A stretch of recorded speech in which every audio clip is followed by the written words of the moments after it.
हरे कृष्णा। श्रील प्रभुपाद की जय। आप सभी का स्वागत है भक्ति शास्त्री के पाठ्यक्रम में। तो आज हम भक्ति शास्त्री के 5वें पाठ में पहुंच चुके हैं, जिसमें हम दूसरे अध्याय के अंतिम भाग में हैं और तीसरे अध्याय को हम आरंभ करेंगे। तो दूसरा अध्याय समाप्त होगा और तीसरा अध्याय आरंभ होगा।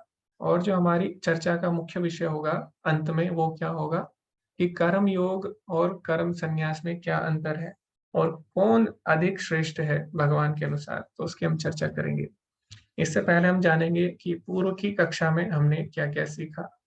तो हमने देखा कि भगवान ने आत्मा के ज्ञान के बारे में विस्तृत वर्णन दिया, आत्मा के लक्षण बताए अर्जुन को, और अर्जुन के अनेक कारणों का भगवान ने खंडन किया। अर्जुन ने युद्ध ना करने के जितने भी कारण दिए थे, भगवान ने क्या किया, उनका खंडन किया। उसके बाद हमने देखा कि भगवान किस तरह धीरे धीरे कर्म कांड से और धीरे धीरे किस प्रकार भक्ति की ओर लाते हैं अर्जुन को, है ना। तो भगवान क्या करते हैं, सारे कर्म कांड से, और भगवान बोलते हैं अगर आप अपने आप को शरीर मानते हो तब भी तुम्हें कर्म करना है, और अगर तुम अपने आप को आत्मा मानते हो तब भी तुम्हें कर्म करना ही पड़ेगा, तब भी तुम्हें युद्ध करना ही पड़ेगा। तो भगवान धीरे धीरे कर्म कांड से अर्जुन को भक्ति की तरफ लाते हैं, है ना। और हमने देखा कि किस प्रकार दूसरा अध्याय भगवत गीता का सार है। क्यों? क्योंकि उसमें सारे योगों का वर्णन है, कर्म योग, ज्ञान योग और भक्ति योग का वर्णन है। तो इस प्रकार हमने दूसरे अध्याय की चर्चा की और अभी हम दूसरे अध्याय के अंत में पहुंच चुके हैं। तो क्या क्या हमने चर्चा की, किन किन विषयों की, और आज हम क्या करने वाले हैं वो हम जानते हैं। तो सबसे पहले हमने देखा दूसरे अध्याय में कि अर्जुन निर्णय नहीं ले पा रहा था कि क्या करना है जीवन में और क्या नहीं। तो उसने क्या किया, भगवान की शरण ली। तो वो हमें देखने को मिलता है श्लोक संख्या 1 से 10 तक। उसके बाद भगवान ने क्या किया, ज्ञान के द्वारा अर्जुन के करुणा का जो कारण था उसका खंडन किया। अर्जुन ने बोला हमें युद्ध नहीं करना चाहिए। भगवान ने बोला, अर्जुन ने बोला हमें युद्ध नहीं करना चाहिए। क्यों? क्योंकि हमें इन पे दया करनी चाहिए। भगवान ने बोला तुम शरीर पे दया कर रहे हो, तुम शारीरिक स्तर पर दया कर रहे हो, लेकिन हमारा स्तर है, हमारा स्तर शरीर से ऊपर है, क्योंकि हम लोग शरीर नहीं आत्मा है। तो तुम्हें आत्मा की दृष्टि से सोचना चाहिए। तो उसके लिए भगवान ने क्या किया, आत्मा का ज्ञान दिया 11 से लेके 30 तक श्लोकों में। फिर भगवान ने क्या किया, कर्म कांड द्वारा, फिर जो अर्जुन का दूसरा कारण था भोग का, अर्जुन ने बोला इसमें बिल्कुल भी आनंद नहीं है। भगवान ने बोला ऐसा नहीं है। कर्म कांड के अनुसार अगर क्षत्रिय अपना कर्तव्य करते हैं तो स्वर्ग द्वारम अपावृतम, उसके लिए स्वर्ग के द्वार खुल जाते हैं, है ना। तो भगवान ने क्या किया, कर्म कांड के द्वारा भी अर्जुन के कारण का खंडन किया 31 से लेके 37 तक जो श्लोक है उनमें। फिर अर्जुन ने बोला अगर मैं युद्ध करूंगा तो हमें पाप लगेगा, लेकिन भगवान ने बोला ऐसा नहीं है, पाप नहीं लगेगा। क्यों? क्योंकि जो मेरे लिए अगर तुम गतिविधि करोगे, भक्ति में जो गतिविधि है वो पाप और पुण्य से ऊपर होती है। तो इस प्रकार भगवान ने फिर कर्म योग का सिद्धांत दिया। भगवान ने क्या बोला, कर्मण्येवाधिकारस्ते मा फलेषु कदाचन, कर्म करने पे तुम्हारा अधिकार है, उसके फल के बारे में चिंता करने का नहीं। और आज जो हम पढ़ने वाले हैं वो है 54 से लेके 72 तक श्लोक।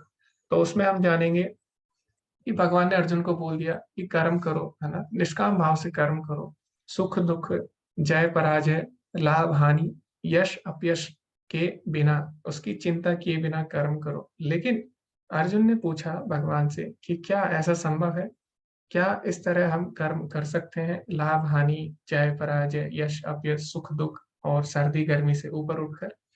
तो ये प्रश्न अर्जुन आज पूछेगा कि ऐसे व्यक्ति के लक्षण क्या है जो कि निष्काम भाव से कर्म करता है, जो कि पूरी तरह जिसकी बुद्धि भगवान में समर्पित है, यानी स्थित धीर मुनि के लक्षण क्या है। तो वो अर्जुन आज पूछने वाला है। अर्जुन उवाचा चित्ता प्रज्ञस्य का भाषा समाधिस्तस्य केशवा, स्थिता दिहि किम प्रभासेत किम आशिता व्रजेत किम।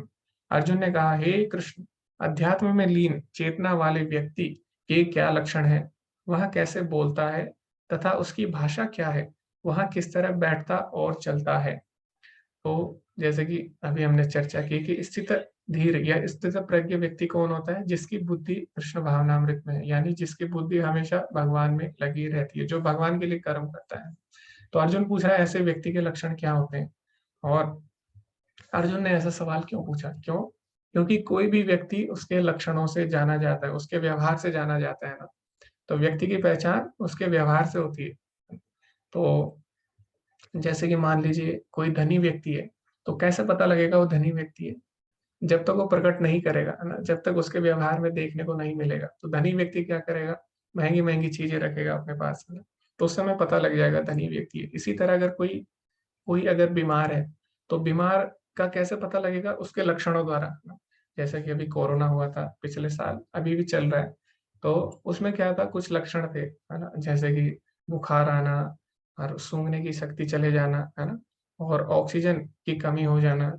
तो ये सब क्या थे? बीमारी के लक्षण थे। उससे हमें पता लग गया कि इसको कौन-सी बीमारी है। इसी तरह अर्जुन पूछ रहा है कि जिसकी बुद्धि भगवान में स्थित है, स्थितप्रज्ञ व्यक्ति, उसके क्या लक्षण होते हैं? तो अर्जुन क्या बोलता है? स्थिति धी किम प्रभाषेत, है ना? का भाषा कैसे बोलता है? तो कैसा भाषा मतलब कैसे बोलता है, इसका मतलब क्या है? कैसे बोलता है मतलब ये नहीं है कि उसकी लैंग्वेज यानी भाषा कौन-सी है, इसका मतलब ये नहीं है कि वो पंजाबी बोलता है या हिंदी बोलता है ना? का भाषा मतलब होता है उसका व्यवहार कैसा है, उसके लक्षण क्या है और किम ब्रजेत, है ना? कैसे वो आचरण करता है और किम आसीत यानी कैसे बैठता है। तो बैठता है मतलब ये नहीं है कि कैसे बैठता है, बैठता है मतलब वो अपनी इंद्रियों को किस तरह से किस तरह से इंद्रिय विषयों में लगाता है, ठीक है? तो ये अर्जुन के प्रश्न है कि उसके सामने जब इंद्रिय विषय आते हैं तो क्या उसकी प्रतिक्रिया होती है? तो ये अर्जुन ने पूछा। तो अर्जुन ने 4 चीज़ें पूछी, लक्षण, भाषण, कैसे बैठता है और कैसे चलता है। बैठता है मतलब अपनी इंद्रियों को किस तरह उसकी प्रतिक्रिया होती है जब उसके सामने इंद्रिय विषय आते हैं। और चलता है मतलब उसका व्यावहारिक रूप से आचरण क्या होता है। तो ये भगवान आज बताने वाले हैं। अभी कहा भाषा, अर्जुन ने ऐसा क्यों पूछा कि उसकी भाषा क्या होती है, यानी किस प्रकार वो बोलता है। तो प्रभुपाद जी लिखते हैं तात्पर्य में, वाणी किसी भी व्यक्ति का सबसे महत्वपूर्ण गुण है। कहा जाता है कि मूर्ख तब तक अनदेखा होता है जब तक वह बोलता नहीं है, और निश्चित रूप से एक अच्छे कपड़े पहने हुए मूर्ख की पहचान तब तक नहीं की जा सकती जब तक कि वह बोलता नहीं है।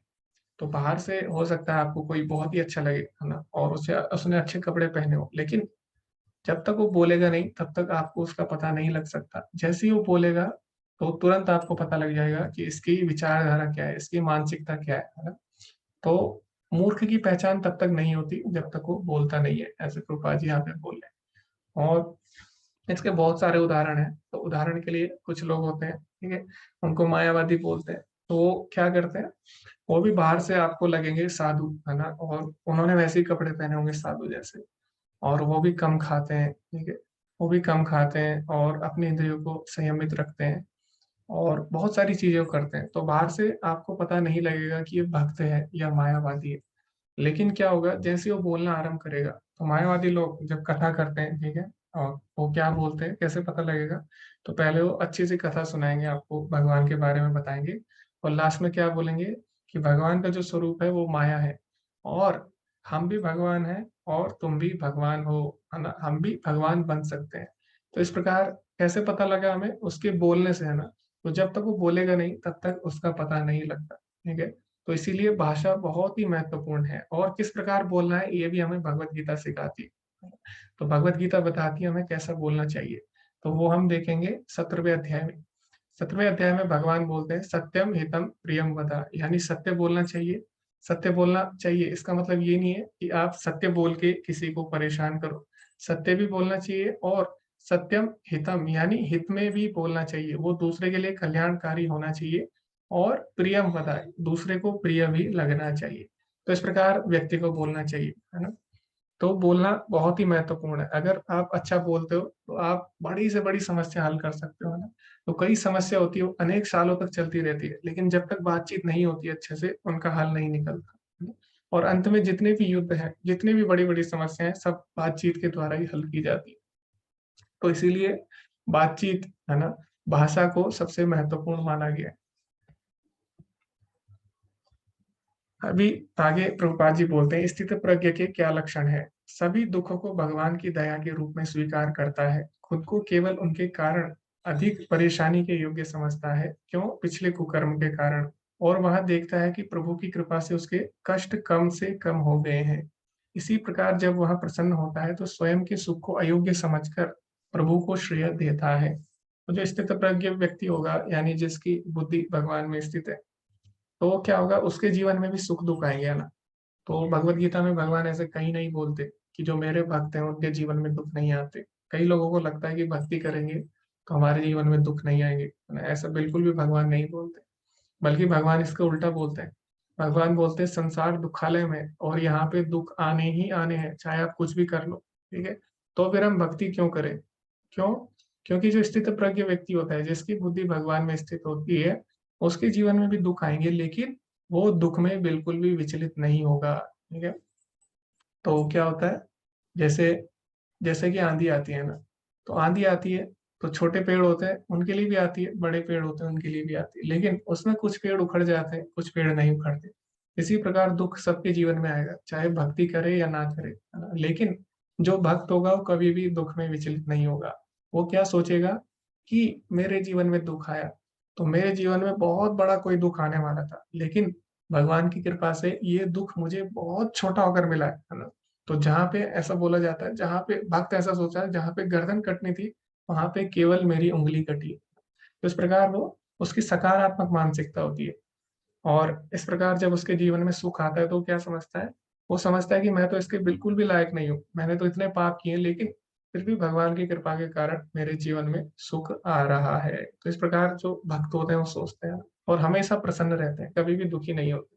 जो भी होता है उनके साथ भगवान की कृपा के रूप में उसे स्वीकार करते हैं।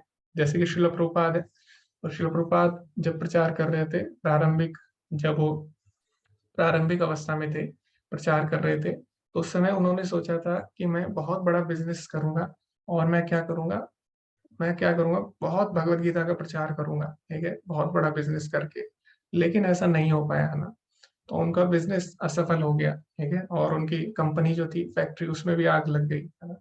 और उनके धीरे धीरे जो संबंध थे, पारिवारिक संबंध, वो भी टूटने लग गए, ठीक है। तो प्रभुपाद जी ने क्या सोचा, बाद में प्रभुपाद जी ने बोला कि ये सब भगवान की ही कृपा है कि मेरे जीवन में वो क्षण आए। क्यों? क्योंकि वो नहीं आते तो मैं इतने अच्छे से प्रचार नहीं कर पाता, है ना। तो भगवान के भक्त कभी भी ये नहीं सोचते कि उनके जीवन में दुख क्यों आया। जैसे प्रभुपाद जी को जब हार्ट अटैक आया 2 बार, तो प्रभुपाद जी बोलते हैं कि मैं भगवान का धन्यवाद करता हूँ कि मुझे तीसरी बार हार्ट अटैक नहीं आया। क्यों? क्योंकि तीसरी बार जो हार्ट अटैक आता है और भी ज्यादा घातक होता है ना। तो प्रभुपाद जी ने ये नहीं बोला कि भगवान ने मुझे 2 बार हार्ट अटैक क्यों दिया, बल्कि प्रभुपाद जी ने उल्टा बोला। प्रभुपाद जी ने बोला मैं धन्यवाद करता हूँ कि भगवान ने तीसरी बार हार्ट अटैक नहीं दिया। तो इस प्रकार जो भक्त होते हैं वो क्या करते हैं, दुख में भी भगवान के कृतज्ञ होते हैं, भगवान का धन्यवाद करते हैं। कुंती महारानी श्रीमद् भागवतम में क्या बोलती है, कुंती महारानी की सुंदर प्रार्थना है श्रीमद् भागवतम में, आप सभी पढ़ सकते हैं। कुंती महारानी उसमें बोल रही है कि हे भगवान, हमेशा मेरे जीवन में दुख दो। क्यों? क्योंकि मैंने देखा है कि दुख में आप हमेशा हमारे साथ थे, है ना। और हो सकता है सुख में आप हमारे साथ ना हो, सुख में हम आपको भूल जाए। इसीलिए भगवान, आप हमारे साथ हो, चाहे सुख हो या दुख हो, उससे अंतर नहीं पड़ता। लेकिन अगर दुख में आप हमारे साथ हो तो हमें ऐसे दुख भी स्वीकार है। तो इस प्रकार कुंती महारानी प्रार्थना करती है, ठीक है। वहीं अभक्त लोग जो होते हैं, जो भगवान की भक्ति नहीं करते, उनके जीवन में जब सुख आता है तो क्या सोचते हैं, वो सोचते हैं कि हमने कर्म किया, है ना, और हमें फल मिला, तो इसमें भगवान कहाँ से आगे बीच में। हमने कर्म किया, अच्छा, हमें अच्छी चीजें मिल रही है ना। तो उसमें भी वो भगवान का धन्यवाद नहीं करते। फिर जब उनके जीवन में दुख आते हैं, फिर वो क्या सोचते हैं, वो सोचते हैं कि अगर भगवान है तो हमारे जीवन में दुख क्यों आए, है ना। अगर भगवान वास्तव में है तो हमारे जीवन में दुख ही क्यों आ रहे हैं, ठीक है। तो दोनों सुख और दुख में क्या करेंगे, हमेशा भगवान की निंदा करेंगे, है ना? लेकिन जो भगवान के भक्त होते, स्थित प्रज्ञ होते, उनके जीवन में भी सुख दुख आएंगे, लेकिन वो उसमें बिल्कुल भी विचलित नहीं होते, और हमेशा भगवान की कृपा समझ के उसमें भी प्रसन्न रहते हैं, ठीक है। तो और कोई उदाहरण है आपके पास जो ऐसा, कि जिनके जीवन में दुख आया हो और वो प्रसन्न रहे हो, है ना, बिल्कुल भी विचलित नहीं हुए हो? आप बता सकते हैं एड्रेस करके, एक एक उदाहरण आप दे सकते हैं, ताकि सभी लोग, बाकी लोग भी उदाहरण दे सके। जी, हरे कृष्णा, सुधीर प्रभु जी। ये मीराबाई, उनके जीवन में बहुत कष्ट आया, लेकिन उन्होंने उसको कष्ट के रूप में नहीं समझा, अपने को हमेशा भगवान में लीन समझा, दुख जी को भी जी। सुख में परिवर्तित कर दिया। जी प्रभु जी, धन्यवाद। तो मीरा भाई जो थी उनके पति का देहांत होने के बाद उन पे काफी अत्याचार हुआ, लेकिन उन्होंने फिर भी क्या किया, फिर भी उन्होंने उसको भगवान की कृपा के रूप में लिया और हमेशा उनका मन भगवान में लगा रहता। जी राजश्री माता जी, हरे कृष्ण। हरे कृष्णा प्रभु जी। कुंती महारानी। जी जी जी।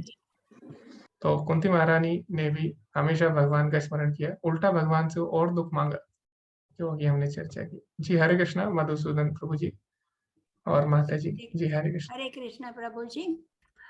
मैं सुदामा जी की बात कर रही हूँ, जो कृष्ण के परम मित्र थे, उनके साथ ही शिक्षा ली थी। उनके जीवन में इतने सारे दुख आए, उन्होंने कभी भगवान से शिकायत नहीं की और कभी भी भगवान से कुछ मांगा नहीं। जी जी जी और माता वो अपने आप में ही खुश रहते थे, सिर्फ भक्ति में ही आनंद लेते थे। जी। सुदामा बहुत ही अच्छे उदाहरण है। कई लोगों को लगता है कि वो भगवान के पास मांगने गए थे, लेकिन ऐसा बिल्कुल भी नहीं। भगवान के पास जब वो गए तो उनकी हिम्मत ही नहीं हुई कुछ बोलने की, उन्होंने कुछ भी नहीं मांगा भगवान से। तो हमेशा निस्वार्थ भक्ति। और सुदामा इतने अच्छे भक्त थे कि जब वो भिक्षा मांगने जाते थे तो वो क्या करते थे, कुछ ही घर में जाते थे भिक्षा मांगने। ऐसा नहीं है कि सब जगह जाएंगे ना, कुछ ही दिन जाते थे कुछ घरों में। उनका हर दिन निश्चित होता था कितने दिन किस घर में जाना है, और वहां पे भी अगर उन्हें भिक्षा मिल जाती थी तो उसको रख लेते थे, नहीं मिलती थी तो ऐसा नहीं है कि दूसरे घरों में जाएंगे ना, अगर नहीं मिलती थी तो जितनी मिलती थी उतने में ही वो आ जाते थे। ठीक है, तो जो जो सन्यासी होते थे वो ऐसा करते थे पहले, कि कुछ ही घर में जाते थे, अगर वहां से मिल जाए तो ठीक है, वरना उसमें समय बर्बाद नहीं करते थे। तो वही सुदामा जी करते थे, और इतना अभाव होने के बाद भी उन्होंने कभी भी भक्ति नहीं छोड़ी भगवान की। वो उनके इतने बच्चे थे और घर में खाने की भी कमी थी, लेकिन फिर भी भगवान से उन्होंने कुछ भी नहीं मांगा, उनके पास जाके भी कुछ नहीं मांगा। तो इतने बड़े भक्त थे। जी हरे कृष्णा ज्योति माता जी। हरे कृष्ण प्रभु जी, दंडवत प्रणाम। जी धन्यवाद। रूप सनातन गोस्वामी प्रभु जी, उन लोग मुस्लिम शासक के यहाँ एक नौकरी करते थे, फिर भी कभी भी भगवान को नहीं भूले, हमेशा भगवान को स्मरण करते थे। और देवकी माता देवकी वासुदेव का भी एग्जाम्पल आ सकता है प्रभु जी। हरे जी कृष्ण। माता जी धन्यवाद। तो जो हमारे आचार्य हैं रूप गोस्वामी सनातन गोस्वामी, तो उस समय मुगल काल था, और मुगल जो थे वो भक्ति नहीं करने देते थे ना, बहुत ही उसमें व्यवधान डालते थे। लेकिन फिर भी और रूप गोस्वामी सनातन गोस्वामी उन्होंने क्या किया, मुगलों के लिए काम किया। मुगलों ने जबरदस्ती उनको बंदी बना लिया था, ठीक है, उनसे काम करवाया, लेकिन फिर भी उन्होंने क्या किया, वहां से छोड़ के आगे और फिर भक्ति के प्रचार में लग गए चैतन्य महाप्रभु के जब वो संपर्क में आए। ओके, तो चैट में भी बहुत उदाहरण है। ओके, तो अनुराधा माता जी बोले अमरीश महाराज। ओके, अमरीश महाराज के बारे में अभी हम चर्चा करेंगे विस्तार से। ओके, युधिष्ठिर महाराज। ओके, प्रहलाद महाराज। ओके, तो अभी आगे हम और भी चर्चा करेंगे, तो हम पहले आगे बढ़ेंगे और भी विषयों पे हम लोग चर्चा करेंगे। तो अभी अ, अर्जुन का जो अगला प्रश्न था वो क्या था, कि जो स्थित धीर जो व्यक्ति होता है, जिसकी बुद्धि कृष्ण भावनामृत में स्थित है, वो व्यक्ति कैसे बैठता है। तो बैठता है, मैंने बताया था, बैठता है मतलब क्या है, जब उसके जीवन में इंद्रिय विषय आते हैं तो वो किस प्रकार इंद्रियों की प्रतिक्रिया देता है। यानी सबके जीवन में भोग के विषय आते हैं ना, तो सबके जीवन में कुछ ना कुछ ऐसे क्षण आते हैं जिसमें हमारे पास भोग हमें करना होता है या नहीं करना होता है। तो जो स्थित धीर व्यक्ति होगा वो क्या करेगा उस समय, है? कैसे वो अपनी इंद्रियों को नियंत्रित करता है, इस प्रकार वो प्रतिक्रिया देगा, वो अर्जुन ने पूछा। तो भगवान इसमें उदाहरण देते हैं कछुए का, है ना। तो भगवान बोलते हैं कि कछुआ किसी भी समय अपनी इंद्रियों को हटा सकता है, किसी भी उद्देश्य से किसी भी समय उन्हें फिर से प्रदर्शित कर सकता है। इसी तरह कृष्ण भावना भावित व्यक्तियों की इंद्रियों का उपयोग केवल भगवान की सेवा में किसी विशेष उद्देश्य के लिए किया जाता है और अन्यथा वापस ले लिया जाता है। तो भगवान बोलते हैं स्थित धीर जो व्यक्ति होता है वो कछुए की तरह होता है। कछुआ क्या करता है, अपनी इंद्रियों को निकाल लेता है और तुरंत ही अंदर कर लेता है ना। आपने देखा होगा जब कछुआ पानी में जाता है तो अपनी इंद्रियों को वो बाहर निकाल लेता है, अपने जो हाथ होते हैं उसके पैर होते हैं उसको बाहर निकाल लेता है। और जैसे ही कोई उस पर अटैक करने वाला होता है, आक्रमण करने वाला होता है, वो तुरंत ही उसको अंदर कर लेता है। इसी प्रकार भगवान के भक्त भी होते हैं। वो क्या करते हैं, वो हमेशा अपनी इंद्रियों को भगवान की सेवा में व्यस्त रखते हैं। तो जैसी भौतिक भोग उनके जीवन में आते हैं, वो क्या करते हैं, तुरंत ही अपनी इंद्रियों को भगवान की सेवा में लगा लेते हैं। तो इंद्रियों को हम शून्य नहीं कर सकते, है ना, इंद्रियों को हम बंद नहीं कर सकते। जैसे कि आपने सुना होगा गांधी जी के 3 बंदर, वो क्या करते हैं, एक आंख बंद कर लेता है, एक मुंह बंद कर लेता है, एक कान, लेकिन भक्त ऐसा नहीं करता। ऐसा आप कितनी देर तक कर सकते हैं ना, आप अपनी इंद्रियों को बंद नहीं रख सकते। और अगर भगवान ने इंद्रियां को बंद रखने के लिए अगर हमारा शरीर बनाया होता, तो फिर भगवान हमको पत्थर बनाते हैं ना। तो भगवान ने इंद्रियां दी है क्यों, ताकि हम भगवान की सेवा कर सकें। तो कई लोग सोचते हैं हम एकांत में जाएंगे और सारी इंद्रियों के कार्य को बंद कर देंगे, तो आगे हम देखेंगे ऐसा संभव नहीं है ना। हमें कुछ ना कुछ करना होता है।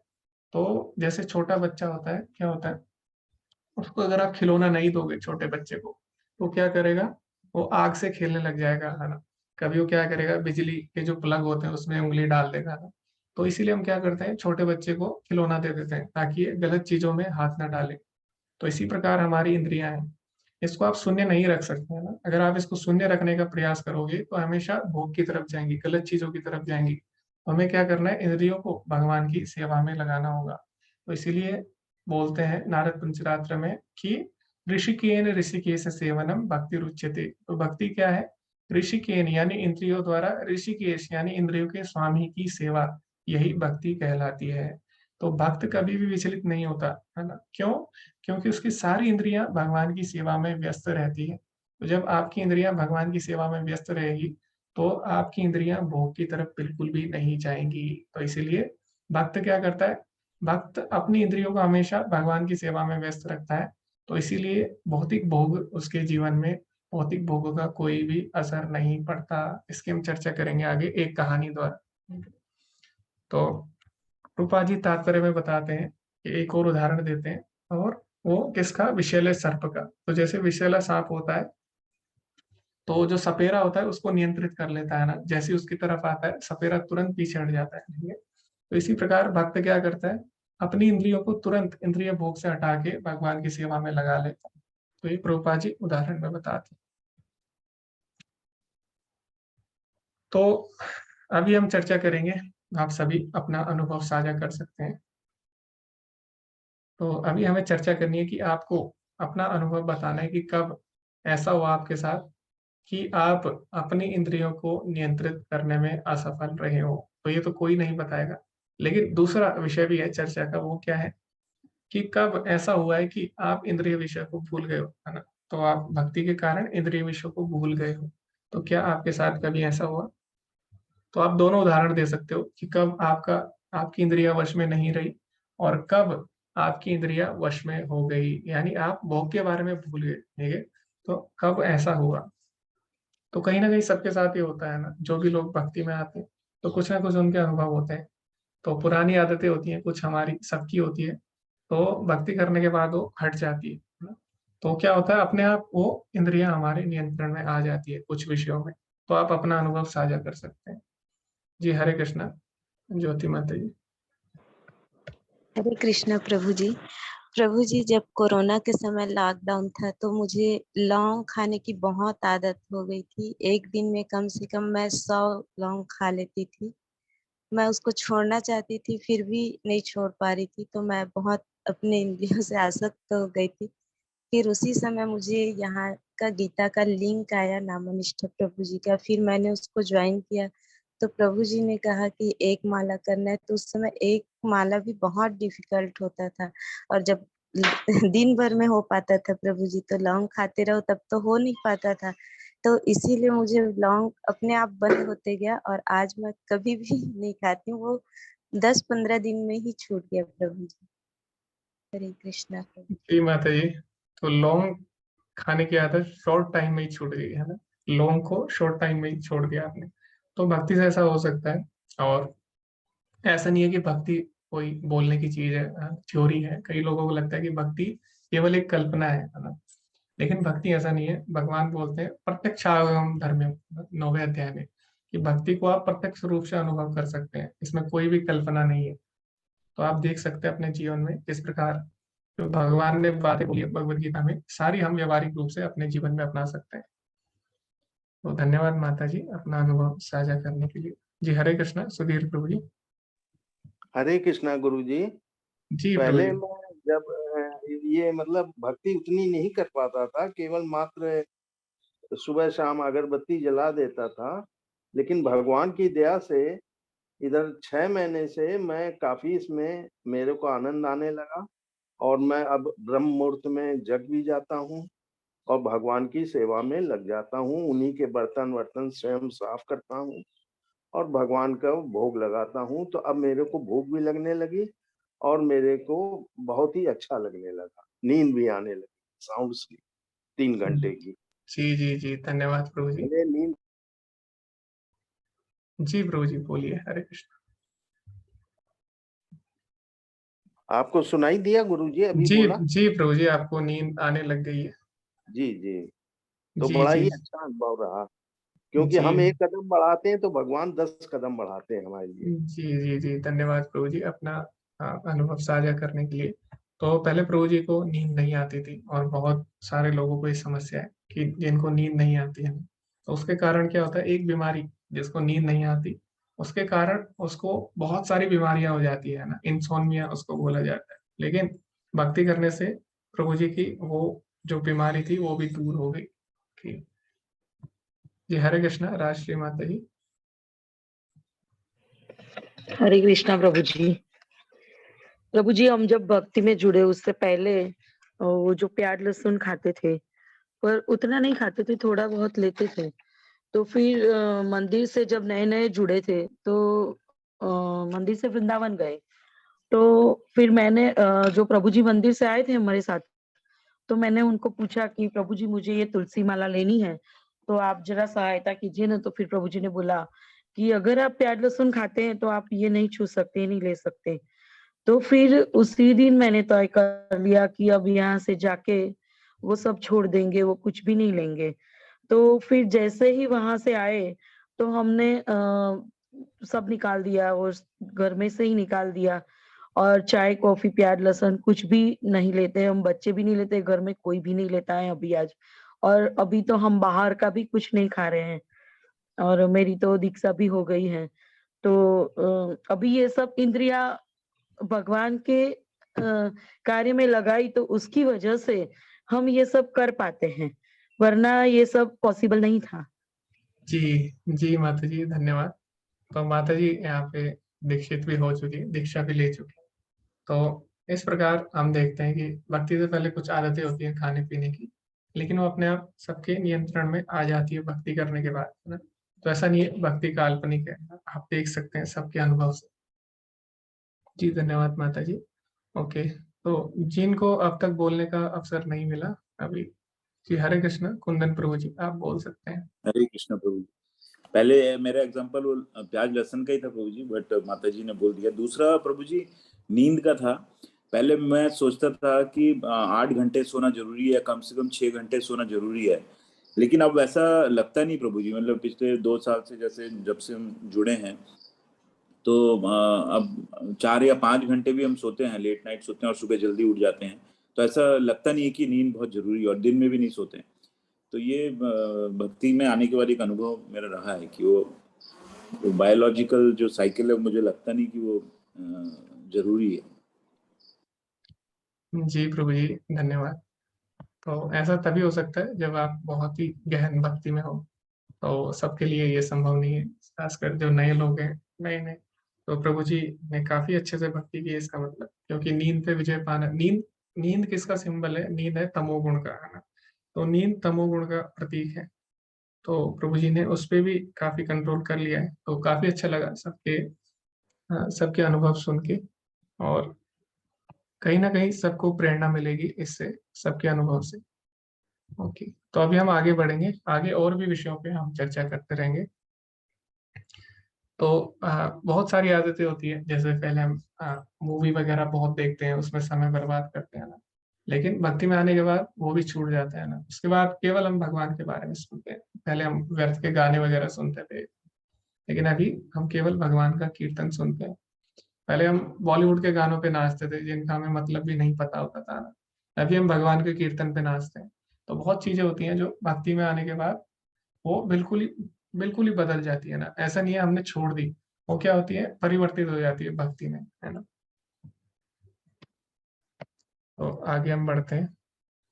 अभी हमने देखा कि किस प्रकार एक भक्त के लक्षण होते हैं, किस प्रकार वो अपनी इंद्रियों को वश में कर देता है, लेकिन इसके पीछे साइंस क्या है, इसके पीछे क्या विज्ञान है ना, कैसे भक्त अपनी इंद्रियों को वश में कर पाता है, ऐसा कैसे होता है कि उसकी इंद्रियां वश में हो जाती है। तो ये भगवान बताते हैं दूसरे अध्याय के 59वें श्लोक में। तो भगवान बताते हैं, विषया विनिवर्तन्ते निराहारस्य देहिना रसवर्जम रसोप्यस्यम परम दृष्टा निवर्तते। तो इसमें भगवान बोलते हैं कि विषय भोग, जो भौतिक विषय है, उससे आप कभी भी निवृत्त नहीं हो सकते, यानी कभी भी आपका मन नहीं भरेगा, कितने भी भोग कर लें कभी भी समाप्त नहीं होंगी आपकी इच्छा, ना तो भोग समाप्त होंगे ना, भोग हमेशा रहते हैं ना, भोग इतने असीमित है कि हम खत्म हो जाएंगे लेकिन भोग खत्म नहीं होते, है ना। इतने भोग है संसार में कि व्यक्ति खत्म हो जाता है लेकिन भोग समाप्त नहीं होते। तो व्यक्ति कभी भी तुष्ट नहीं होता भौतिक भोगों से। तो भगवान क्या बोलते हैं, लेकिन इससे ऊपर उठने का एक उपाय है ना, एक तरीका है जिससे हम इससे ऊपर उठ सकते हैं और इसको छोड़ सकते हैं। वो क्या है, रसवर्जम रसोप्यस्यम परम दृष्टानि वर्तते। जब किसी व्यक्ति को उच्च रस का आस्वादन हो जाता है तो वो नीचे जो निचले स्तर का रस है उसका त्याग अपने आप कर देता है ना। तो जब तक किसी को भक्ति का रस नहीं मिलता तब तक वो भौतिक भोगों में लगा रहेगा और उसकी कोई भी सीमा नहीं है भोग की, है ना। हमारी इच्छाओं की कोई भी सीमा नहीं है और भोग की भी कोई सीमा नहीं है। तो एक किसी ने बोला भी है, there is enough for one's need, है ना, but not for one's greed, यानी किसी की आवश्यकता के लिए संसार में सब चीज है लेकिन किसी के लालच के लिए कोई भी सीमा नहीं है, ठीक है। तो इस प्रकार भोगों का कोई अंत नहीं है, लेकिन जिसको भक्ति का रस प्राप्त हो गया वही व्यक्ति सांसारिक भोग को छोड़ सकता है, उसके अलावा कोई उपाय नहीं है। तो जैसे एक छोटा बच्चा होता है, वो क्या करता है, बचपन में मिट्टी खाता है, तो सब बोलते हैं मिट्टी क्यों खाता है ना, सब उसको डांटते हैं मारते भी हैं, लेकिन बच्चा फिर भी मिट्टी खाना नहीं छोड़ता, वो खाता रहता है। लेकिन जैसे ही वो थोड़ा बड़ा होता है और चीजें खाना स्टार्ट करता है और मिठाई खाता है, दूध पीता है, अच्छी अच्छी चीजें खाता है, तो उसके बाद क्या होता है, मिठाई खाना बंद कर देता है और उसके बाद मिट्टी खाना बंद कर देता है। क्यों? क्योंकि उसको हायर टेस्ट मिल गया, उसको ऊंचा रस मिल गया, है ना। तो इसी प्रकार हम भौतिक चीजों में लगे रहेंगे, भौतिक विषयों में तब तक लगे रहेंगे जब तक कि हमें भक्ति का रस प्राप्त नहीं हो जाता। जब तक हमें हायर टेस्ट नहीं मिल जाता तब तक हम लोअर टेस्ट यानी तुच्छ रस को नहीं छोड़ सकते, नीचे रस को नहीं छोड़ सकते। इसके उदाहरण कौन है? इसके उदाहरण है स्वयं श्रील प्रभुपाद जी। तो प्रभुपाद जी ने सिद्ध करके दिखाई ये बात, है ना। तो भगवत गीता में लिखी है, हम सबको पता है, लेकिन कई कई बार हम सोचते कि क्या ये चीज प्रैक्टिकल है। भगवान ऐसा बोल रहे हैं कि भक्ति करने से भौतिक भोग छूट जाएंगे, तो क्या ये प्रैक्टिकल है, क्या ये व्यवहारिक है? तो रूपा जी ने सिद्ध करके बताया, हाँ ये प्रैक्टिकल है, ये संभव है, और उसको सिद्ध करके दिखाया। रूपा जी वहां पे गए जहाँ पे सबसे ज्यादा भोग होता है, कहाँ पे, अमेरिका में। अभी तो सब जगह भोग हो रहे हैं, लेकिन कुछ साल पहले अमेरिका में बहुत ज्यादा भोग होते थे यहाँ। और अमेरिका में भी जो न्यूयॉर्क शहर है, न्यूयॉर्क सिटी है, वहां पे सबसे ज्यादा भोग होते थे। तो प्रभुपाद जी उन्हीं के बीच में रह के उन्होंने क्या किया, ये सिद्ध किया, है ना। तो जो व्यक्ति 4 नियमों का उल्लंघन करते थे, चारों नियमों की धज्जियां उड़ाते थे, है ना, वो कौन से थे? जुआ खेलना, नशा करना, मांसाहार करना, है ना, और अवैध संबंध बनाना। तो उनके बीच में रह के प्रभुपाद जी ने उनको भक्ति का रस दिया। और जैसे ही उनको भक्ति का रस मिला तो जो हिप्पी थे, जो कि गलत काम करते थे सारे, वो क्या हो गए, वो हैप्पी हो गए। तो हिप्पी से हैप्पी बन गए कैसे? भक्ति द्वारा। तो जब तक उन्हें उच्च रस नहीं मिला था तब तक वो गलत काम कर रहे थे, लेकिन जैसे ही उनको भक्ति का रस मिला उन्होंने क्या किया, गलत काम छोड़ दिए सारे, है ना, और वो भी भगवान के शुद्ध भक्त बन गए, ठीक है। तो इस प्रकार हम देखते हैं कि ये सारी चीजें प्रैक्टिकल है, जो जो बातें भगवान ने भगवत गीता में बोली, बस हमें क्या करना है, हमें इनको अपने जीवन में अपनाना होगा। तो आपके पास कोई और उदाहरण है ऐसा जहाँ पे भक्ति के द्वारा किसी ने निम्न रस को त्याग दिया हो? शास्त्रों में ऐसा कोई उदाहरण है आपके पास? पहले जो व्यक्ति पापी रहा हो लेकिन भक्ति करने के बाद, उच्च रस मिलने के बाद उसने भौतिक भोग छोड़ दिया हो, ऐसा कोई उदाहरण है?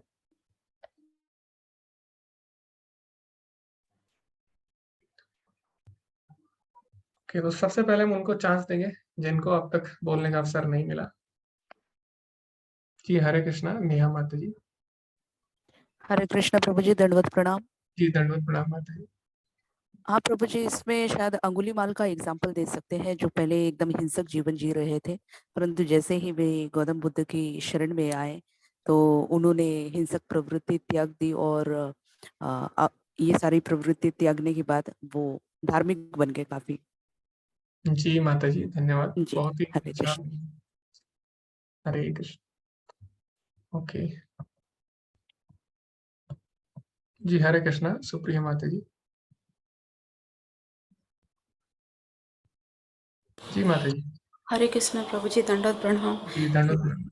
बिल्वा मंगल ठाकुर थे, उनको भी ऐसे ही बहुत बेश्या की लत थी, तो फिर उनका जो उन्होंने फिर जब भक्ति में आए तो उन्होंने अपने हाथों से अपनी आंखें फोड़ दी थी और भगवान की भक्ति में लग गए थे। उनको आंखें भी नहीं चाहिए। जी जी जी तुलसीदास का भी ये उदाहरण है। जी माता जी, बहुत ही सुंदर आपने उदाहरण दिया, पर ये उदाहरण ऐसा है कि इसको आजकल कोई अपनाना नहीं चाहेगा। बिल्वा मंगल ठाकुर बहुत ही शुद्ध भक्त थे, तो उन्होंने क्या किया, उन्होंने देखा बार बार उनका मन भौतिक भोगों की तरफ जा रहा है और उन्होंने देखा कि उनकी आंख के कारण ये सब हो रहा है। उन्होंने बोला ये आंख मेरे और भगवान के बीच में क्या है, ये हमको रोक रही है आने से, है ना। तो उन्होंने अपनी आंख निकाल ली। तो महान आचार्य, उनका हम अनुकरण नहीं कर सकते, तो हमें क्या करना होगा, हमें अभी इस अवस्था में हमें जितना हो सके भगवान के नाम का जप करना है। ठीक है? तो ओके, तो और भी भक्त थे जिन्होंने हैंड रेज किया था।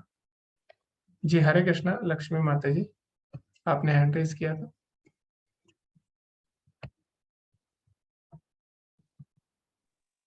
हरे कृष्ण प्रभु जी, दंडवत प्रणाम। जी धन्यवाद प्रणाम माता जी। जी वाल्मीकि जी जो रत्नाकर के रूप में थे, उन्हें भी हरे कृष्णा। जी जी जी माता जी, वाल्मीकि जी। जी, तो जी उन्हें भी भगवान के दर्शन से ही भक्ति प्राप्त हुई और ज्ञान मिला, तो उनका भी बदल गया। जी माता जी, तो जो वाल्मीकि जी थे, वो भी पहले क्या करते थे, यानी शिकारी थे। तो उनके जीवन में भी जब भक्ति आई तो उन्होंने भी त्याग दिया। तो इस प्रकार हम देखते हैं कि बहुत सारे उदाहरण है शास्त्रों में, लेकिन कई बार हमें लगता है कि ये तो पहले ऐसा हो सकता था, लेकिन आजकल ऐसा संभव नहीं है, लेकिन ऐसा नहीं है। प्रभुपाद जी ने अभी भी उसको सिद्ध करके दिखाया कि अभी भी भगवान की भक्ति के द्वारा ये प्रैक्टिकल है ना। तो प्रभुपाद जी ने उसको अभी हमारे सामने सिद्ध करके दिखा दिया। जी राखी माता जी बोलिए मृगारी। तो मृगारी आते हैं श्रीमद् भागवतम में, वो भी क्या थे, वो भी पशुओं का वध करते थे, है ना, जानवरों का वध करते थे, पशु पक्षियों का। तुलसीदास, ओके। जी अजामिल, अजामिल का केस उल्टा है, पहले भक्त थे लेकिन बाद में उनका पतन हो गया था, तो बाद में उन्होंने और अच्छे से भक्ति किया ना। तो जी ओके, तो अभी हम अगला जो हमारा मुख्य विषय है आज की चर्चा का, उस पर हम बढ़ते हैं। तो भगवान क्या बोलते हैं कि कर्म योग हमें करना चाहिए, कर्म योग कर्म संन्यास से श्रेष्ठ है। कैसे? तो अर्जुन ने बोला कि भीख मांगकर इस दुनिया में रहना सबसे श्रेष्ठ होगा, क्यों मैं अपने भाइयों को मारूं, इनको मार के मुझे पाप लगेगा। तो भगवान ने बोला ऐसा नहीं है, तुम क्या करो, योग स्था कुरु कर्माणि। हे अर्जुन, तुम सफलता या असफलता के सभी मोह को त्याग कर अपने कर्तव्य को पूरा करो। संग त्यक्त्वा धनंजया, और भौतिक आसक्ति को त्याग कर कर्म करो। तो अर्जुन को लगा कि क्यों, क्या मैं सारे कर्म त्याग के मैं एकांत में नहीं बैठ सकता, है ना। तो क्यों ना मैं सब चीज त्याग के एकांत में चला जाऊं, है ना। तो ना मेरा कुछ होगा और ना ही इनका कुछ होगा, ठीक है, मेरी भी इच्छा पूरी हो जाएगी ना। मैं युद्ध नहीं करना चाहता, किसी को नहीं मारना चाहता, और ये लोग भी राज्य चाहते हैं। तो क्यों ना मैं एकांत में चले जाऊं, क्यों ना मैं सब चीज त्याग कर एकांत में चला जाऊं, मुझे कुछ भी नहीं चाहिए, ठीक है। लेकिन भगवान ने बोला ये सही मार्ग नहीं है, ठीक है। भगवान ने बोला कर्म योग श्रेष्ठ है कर्म संन्यास से। तो भगवान बोलते हैं तयोस्तु कर्म संन्यासात् कर्म योगो विशिष्यते, यानी कर्म संन्यास कर्मों के त्याग से श्रेष्ठ है कर्म करना। भगवान के लिए कर्म करना सभी कर्म त्यागने से ज्यादा श्रेष्ठ है। तो कैसे श्रेष्ठ है, इस पे बहुत लंबा विषय है, तो इसकी हम चर्चा करेंगे। जो तीसरा अध्याय है उसके पहले से लेके 9 तक जो श्लोक है उसके द्वारा हम चर्चा करेंगे। तो आपको क्या करना है, अभी 3 ग्रुप बनेंगे, ठीक है। तो सबको 3-3 श्लोक पढ़ने और सबको क्या करना होगा, सबको उसको समझाना होगा, एक्सप्लेन करना होगा कि क्यों कर्म संन्यास से श्रेष्ठ कर्म योग है ना। तो आपको 1 से लेकर 9 तक श्लोक पढ़ने होंगे, ठीक है। तो 3 ग्रुप में बनाऊंगा और आपको चर्चा करनी है कि क्यों कर्म योग कर्म संन्यास से श्रेष्ठ। तो 1 से लेकर 9 तक आपको श्लोक पढ़ने तीसरे अध्याय के। तो अभी कितना समय है, 44 मिनट, 6 बज के। तो लगभग 7 बजे हम लोग दोबारा मिल सकते हैं।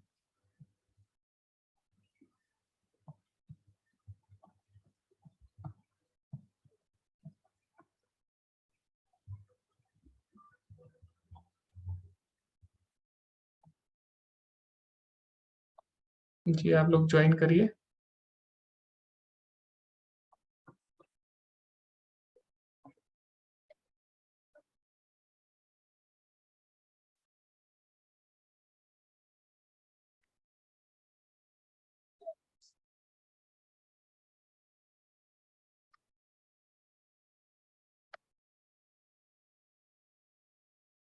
जी प्रवीण माता जी और प्रभा माता जी आप भी ज्वाइन करिए। हरे कृष्ण।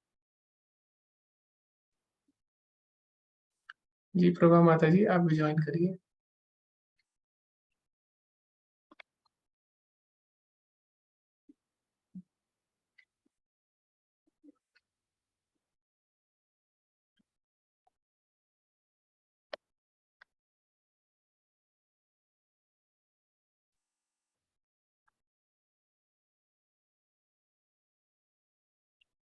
जी हरे कृष्णा अनुराधा माता जी। हरे कृष्ण प्रभु जी, दंडवत प्रणाम। मैं ग्रुप 1 से हूँ और वहाँ के सारे सदस्यों की बात आप तक पहुँचाने की कोशिश कर रही हूँ। तो हमारे ग्रुप का ये कहना है कि आत्मा का स्वभाव है सक्रिय रहना। हम निष्क्रिय नहीं रह सकते हैं। जीव बिना कर्म के बिना रह ही नहीं सकता। कर्म योग और बुद्धि योग दोनों एक दूसरे पर आश्रित हैं और हमारा अंतिम उद्देश्य भगवान कृष्ण ही है। कृष्ण भावनामृत सर्वश्रेष्ठ है। दार्शनिक चिंतन से भगवान तक हम नहीं पहुंच सकते हैं, तो हमें कर्म करके या प्रत्यक्ष रूप से ही भगवान तक पहुंचना होता है। जो हमारी कर्मेंद्रियां हैं वो वश में नहीं होती हैं, तो भक्ति हो ही नहीं सकती। अगर कोई ऐसा कह रहा है तो वो मिथ्याचारी है। कर्म की प्रतिक्रिया से मुक्त नहीं हुआ जा सकता और पूर्णता भी प्राप्त नहीं किया जा सकता है। नियत कर्म करो, कर्म करना ही हर स्थिति में श्रेष्ठ है। श्री विष्णु के लिए कर्म यज्ञ रूप में करना चाहिए।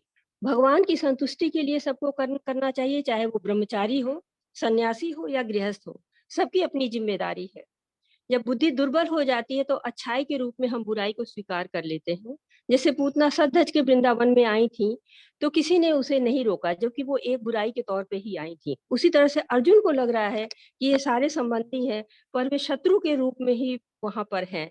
तो अर्जुन को कर्म त्याग के बजाय कर्म संन्यास श्रेष्ठ है, इसको मानना चाहिए, जो भगवान उनको सिखाना चाह रहे हैं। हरे कृष्ण प्रभु जी। जी माता जी धन्यवाद। बहुत ही पॉइंट टू पॉइंट आपने सारी बातें रखी और बहुत ही स्पष्ट रूप से।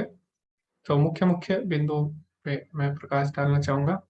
सबसे पहले माता जी ने बोला कि कर्म करना ही पड़ेगा, चाहे कुछ भी करें, कर्म सबको करना पड़ता है। तो भगवान बोलते भी है 4थे श्लोक में 30 अध्याय की, न कर्मणाम अनारंभात नैष्कर्म पुरुष अश्नुते, यानी कर्म किए बिना कोई भी व्यक्ति नहीं रह सकता संसार में। तो जो लोग संन्यास ले लेते हैं या जो लोग हिमालय चले जाते हैं, तो कर्म तो उनको भी करना पड़ता है ना। उनको भी खाना बनाना पड़ता है, खाना खाना पड़ता है, उनको भी कम से कम उनको सांस तो लेनी पड़ती है ना। तो सांस लेना भी एक तरह का कर्म हुआ, ठीक है। तो कर्म किए बिना कोई भी नहीं रह सकता इस संसार में, है ना। तो कर्म का त्याग नहीं किया जा सकता। लेकिन हमें किस लिए कर्म करना है वो अभी भगवान ने बताया 9वें श्लोक में, है ना। यज्ञार्थात् कर्मणो अन्यत्र लोकोऽयं कर्म बंधना, कि हमें भगवान के लिए कर्म करना चाहिए। तो कर्म करना ही पड़ेगा और कर्म करेंगे तो आप फंस जाओगे संसार में, है ना। पाप करोगे तब भी फंस जाओगे, पुण्य करोगे तब भी फंस जाओगे। तो दोनों ही कर्म हमें बांधेंगे। लेकिन एक तरह का कर्म है जिससे हम दोनों से ऊपर उठ सकते हैं, वो है भक्ति में कर्म, कृष्ण के लिए कर्म करना, यज्ञार्थात कर्मणो अन्यत्र, यानी भगवान की प्रसन्नता के लिए कर्म करना। तो इस प्रकार कर्म करने से कर्म बंधन नहीं होता है ना। यज्ञार्थात कर्मणो अन्यत्र लोकोयम कर्म बंधना, है ना, वरना दूसरे कर्मों से लोकों में कर्म बंधन होता है, ऐसे 9वें श्लोक में बोलते हैं भगवान। तो जैसे एक क्लर्क होता है बैंक में, तो वो क्या करता है, वो पैसे लेता है या पैसे देता है ना किसी को, तो वो क्या करेगा, अगर मान लीजिए किसी को पैसे देता है अपनी बैंक की तरफ से, है ना, बिना बैंक को बताए, तो क्या होगा, तब भी उसे दंड मिलेगा, है ना। काम तो उसने अच्छा किया, किसी की सहायता की, उसको पैसे दिए, लेकिन तब भी उसे दंड मिलेगा। अगर मान लीजिए उसने किसी से पैसे ले लिए और बैंक को बिना बताए अपनी जेब में रख लिए, तो फिर क्या होगा, उसने गलत काम किया, तब भी उसको दंड मिलेगा, है ना। तो दोनों ही परिस्थिति में उसको दंड मिलेगा। लेकिन अगर वो अपना कार्य ईमानदारी से करता है तो क्या होगा, उसको पुरस्कार दिया जाएगा ना, उसको सैलरी दी जाएगी। तो इसी प्रकार हम चाहे पाप करें या पुण्य, दोनों में हम फंस जाएंगे। लेकिन जब हम भगवान के लिए कर्म करते हैं तो उससे कर्म बंधन उत्पन्न नहीं होगा, ठीक है। तो पाप पुण्य से ऊपर हम उठ सकते हैं। फिर माता जी ने बोला कि ज्ञान के द्वारा केवल भगवान तक नहीं पहुंचा जा सकता। तो ये बहुत ही महत्वपूर्ण है कि केवल ज्ञान से हम भगवान तक नहीं पहुंच सकते। भगवान बोलते बहुनाम जन्म नाम अंते ज्ञानवान माम प्रपद्यते, है ना। बहुत जन्म जन्मांतर लग जाते हैं ज्ञानियों को मुझ तक पहुंचने के लिए, वासुदेवा सर्वमिति, ये समझने में कि भगवान कृष्ण ही सब कुछ है, ठीक है। और ब्रह्मा जी भी बोलते हैं ब्रह्म संहिता में, वेदेषु दुर्लभम अदुर्लभम आत्मा भक्तो, कि वेदों के द्वारा समझना मुझे बहुत ही दुर्लभ है, लेकिन अदुर्लभम आत्म भक्तो, भक्ति द्वारा समझना बहुत ही आसान है, बहुत ही सुलभ है ना। तो ये बात हम समझ सकते हैं। तो ये कुछ मुख्य बिंदु थे। ओके, अभी हम आगे बढ़ेंगे। जी हरे कृष्णा, प्रभात प्रभु जी। हरे कृष्णा प्रभु जी। जी जी प्रभु जी, हमारे जो ग्रुप में जो डिस्कशन हुआ उसके अनुसार पे बता रहे हैं, आधार पे बता रहे हैं। हम लोग ने श्लोक नंबर 4, 5, 6 का थोड़ा हम लोग ने व्याख्या किया आपस में। उसके अनुसार से कर्म योगी को ही महान बताया गया। जैसे 4 नंबर श्लोक में जो है हृदय की शुद्धि बताया गया, हमको हृदय की शुद्धि करना है। और 5 नंबर में जो है अपना आत्मा की शुद्धि, 6 नंबर में मन की शुद्धि। ये बताया गया कि जो कर्म को त्याग करके संन्यास ग्रहण करते हैं वो बिल्कुल महान नहीं होते, क्योंकि उन्होंने संसार को भी भगवान के बारे में नहीं बताया, सिर्फ ज्ञान खुद से ग्रहण किया और अपना फायदा ही उठाया, उन्होंने दूसरे को बताया नहीं। कर्म योगी वो है जो कर्म करते हुए, कर्म योगी भी एक सन्यासी कहलाएंगे जो कर्म भगवान को समर्पित करते हुए फल भी भगवान पे समर्पित करेंगे, वो भी एक सन्यासी है कर्मयोग करते हुए भी। तो इसलिए कर्मयोग को महान बताया गया है। जी प्रभु जी, धन्यवाद। बहुत ही सुंदर बिंदु आपने साझा किए। तो जो बाकी की विधि है उसमें क्या है, उसमें शुद्ध होना आवश्यक है। जब तक आप पूरी तरह शुद्ध नहीं होते तब तक आप बाकी विधि नहीं अपना सकते, और विशेषकर संन्यास। तो संन्यास के लिए पहले हृदय का शुद्ध होना आवश्यक है। बिना हृदय के शुद्ध हुए यदि आप संन्यास ग्रहण कर लेते हैं तो उससे क्या होगा, इस प्रकार अगर आपने बाहरी तरीके से संन्यास ले लिया, जैसे कि कई लोग हिमालय में चले जाते हैं तो वहां पे कोई भी भोग नहीं है ना वहां पे कुछ देखने के लिए है, ना वहां पे कुछ, ना वहां पे सिग्नल आते, ठीक है। तो वहां पे मोबाइल भी नहीं चलेगा, है ना, इंटरनेट भी नहीं होगा, और वहां पे बहुत सारी चीजें नहीं होगी, है ना? तो वहां से क्या होगा, कई लोगों को लगता है कि इंद्रिया वश में आ गई, है ना। तो इंद्रिया तो वश में आ गई, लेकिन जब तक हृदय शुद्ध नहीं होगा तब तक क्या होगा, मन ही मन में भोगों का चिंतन चलता रहेगा। यानी कृत्रिम तरीके से उसने संन्यास ले लिया, इंद्रियों को वश में कर लिया, लेकिन अभी भी मन शुद्ध नहीं हुआ। तो ऐसे व्यक्ति का क्या होता है, जैसे उसको अवसर मिलता है, जैसे उसको भोग मिलते हैं, तुरंत ही उसका पतन हो जाता है। तो इसीलिए आपने देखा होगा हिमालय से कई लोग आते हैं, ठीक है, वो क्या करते हैं, जैसे ही नीचे आते हैं वहां आके वो नशे करने लग जाते हैं ना। क्यों? क्योंकि अभी उन्होंने बाहरी त्याग कर लिया है ना, बाहर से त्याग कर लिया था, लेकिन अभी भी मन शुद्ध नहीं हुआ था। तो इसलिए सन्यास के लिए मन का शुद्ध होना आवश्यक है। लेकिन भक्ति में ऐसा नहीं है। भक्ति इतनी श्रेष्ठ है कि इसको करते करते ही आप शुद्ध हो सकते हो ना। कोई कोई किसी भी अवस्था में हो, है ना, भगवान बोलते हैं अपि चेत सुदुराचार हो, कोई कितना भी बड़ा पापी हो, अगर वो भक्ति करता है तो भक्ति करते करते ही शुद्ध हो जाता है। तो भक्ति के लिए आपको पहले से शुद्ध होने की आवश्यकता नहीं है। जैसे आपको किसी को बीमारी हो जाती है तो ऐसा नहीं है जब वो सही हो जाएगा तब दवाई लेगा, दवाई लेते लेते सही हो जाता है। इसी तरह भक्ति भी है, इसको करते करते ही व्यक्ति शुद्ध हो जाता है। इसके लिए कोई भी योग्यता नहीं चाहिए पूर्व। और दूसरा, जो बाकी लोग होते हैं वो अपने स्वार्थ के लिए करते हैं ना, अष्टांग योगी सिद्धि चाहते हैं, ठीक है, शक्तियां चाहते हैं। ध्यान योगी क्या चाहते हैं, वो परमात्मा में लीन होना चाहते हैं, मुक्ति चाहते हैं। लेकिन भक्त क्या करता है, भक्त सबके लिए कार्य करता है। जैसे प्रभुपाद जी है, प्रभुपाद जी वृंदावन में रह सकते थे आराम से अपनी कुटिया बना के, है ना, कोई भी समस्या नहीं थी उनकी, या तो अपने गृहस्थ जीवन में भी रह सकते थे, उनके पास सारी सुख सुविधाएं थी। लेकिन भक्त कभी भी अपने स्वार्थ के लिए काम नहीं करता, है ना। प्रभुपाद जी ने क्या किया, प्रभुपाद जी ने हम सबके लिए क्या किया, पूरे विश्व में प्रचार किया भगवत गीता का। तो भक्त कभी भी अपने बारे में नहीं सोचता, ठीक है। भक्त क्या करता है, सबके बारे में सोचता है। तो इसीलिए भक्ति श्रेष्ठ है बाकी से, है ना। और बाकी जो, जैसे कि अभी गुरु पन ने बताया था माता जी ने, कि बाकी लोग क्या करते हैं, बाकी लोग भी ज्ञान लेते हैं और अन्य विधियां लेते हैं, लेकिन जो कर्म योग श्रेष्ठ है। क्यों? क्योंकि ज्ञान लेने से कुछ नहीं होगा, ज्ञान को प्रैक्टिकली करना भी होगा ना। अगर आपने बहुत ज्ञान ले लिया तो उससे क्या लाभ, जब तक आप उसको जीवन में नहीं अपनाते, या जब तक आप उसको अपने व्यावहारिक कर्म में नहीं उतारते। तो ज्ञानी लोग क्या करते हैं, वो बोलते रहते हैं अहम ब्रह्मास्मि, है ना, मैं शरीर नहीं हूँ, मैं आत्मा हूँ। लेकिन इसको बोलने से कुछ नहीं होगा। अगर आप शरीर नहीं हो, आत्मा हो, तो आपको कार्य भी करना पड़ेगा, भक्ति भी करनी पड़ेगी, है ना। जैसे मान लो कोई स्टूडेंट है, छात्र है, ये बोलने से कि मैं इंजीनियर हूँ, उसको डिग्री नहीं मिलती। उसको एग्जाम देना पड़ेगा, परीक्षा देनी पड़ेगी, प्रोजेक्ट करना पड़ेगा, ठीक है, अपनी थीसिस पूरी करनी पड़ेगी, तब जाके उसको डिग्री मिलेगी, है ना। इसी तरह अहम ब्रह्मास्मि बोलने से जो ज्ञानी लोग बोलते हैं, ठीक है, उससे कुछ नहीं होगा। अगर आपको पता लग गया आप आत्मा है, तो अब आपको क्या करना है, आनंदमयो अभ्यासात, यानी आपको परम आनंद के लिए अभ्यास करना होगा। और वो कैसे प्राप्त होगा, वो भगवान से जुड़कर ही प्राप्त होगा, है ना। ओके, तीसरे ग्रुप में मीना माता जी हैं, प्रभा माता जी हैं,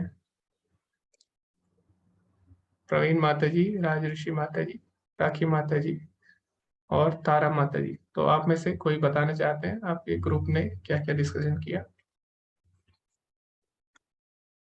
कुछ बिंदु आप ऐड करना चाहें इसमें? ग्रुप 3 से कोई नहीं बोलना चाहेगा? मीना माता जी, प्रभा प्रभु जी,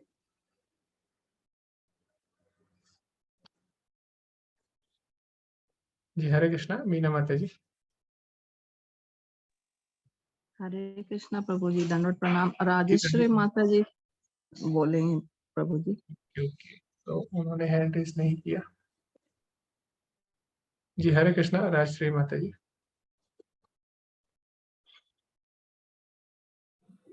हरे कृष्णा प्रभु जी।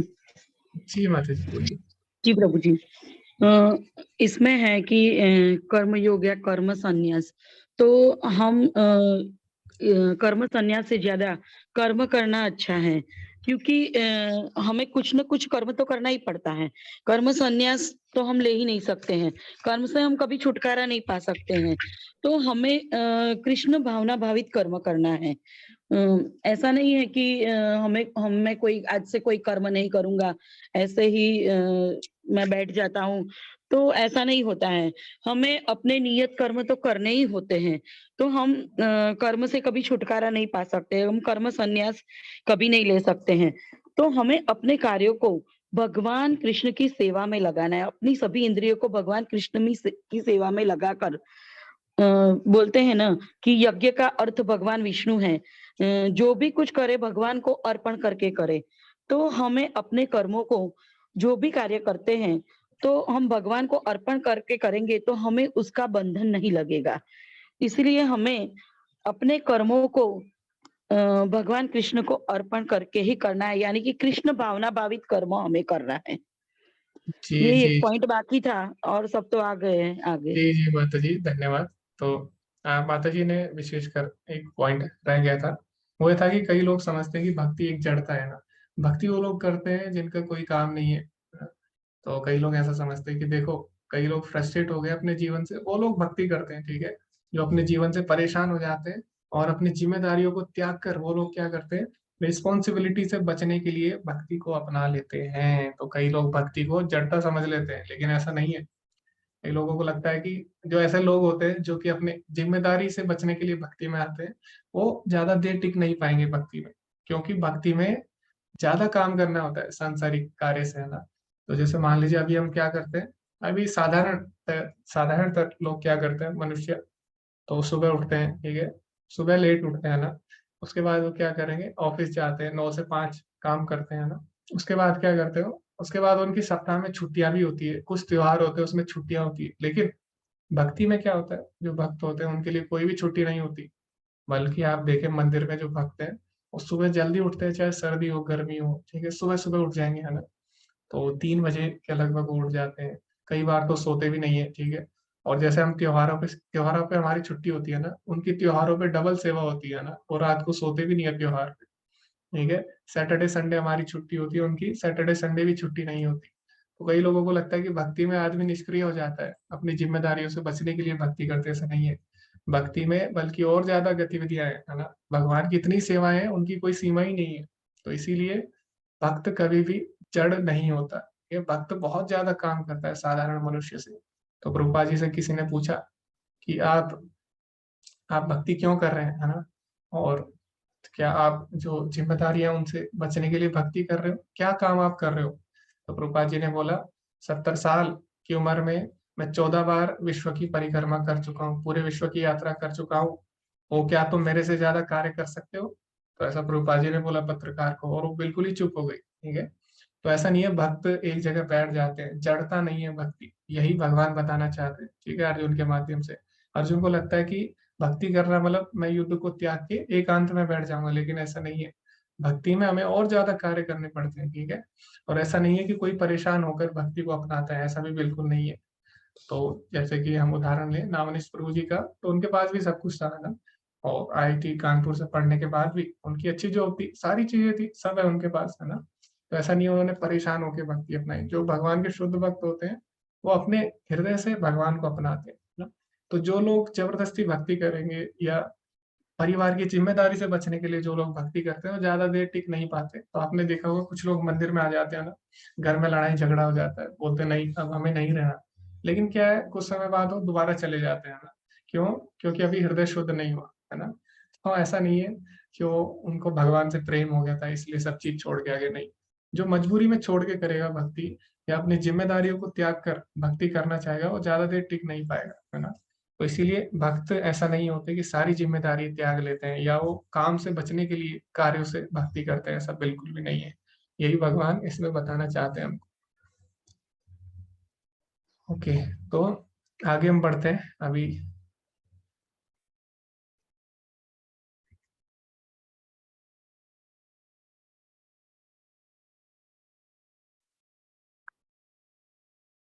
तो आज हमने क्या क्या सीखा उसकी हम चर्चा करेंगे। तो आज जो मुख्य विषय है उनकी हम चर्चा कर चुके हैं। तो आज हमने देखा उच्च रस के आस्वादन के बाद ही नीचे का रस हम छोड़ सकते हैं, भौतिक रस छोड़ सकते हैं। और हमने देखा और चर्चा की कि क्यों कर्म योग कर्म संन्यास से श्रेष्ठ है।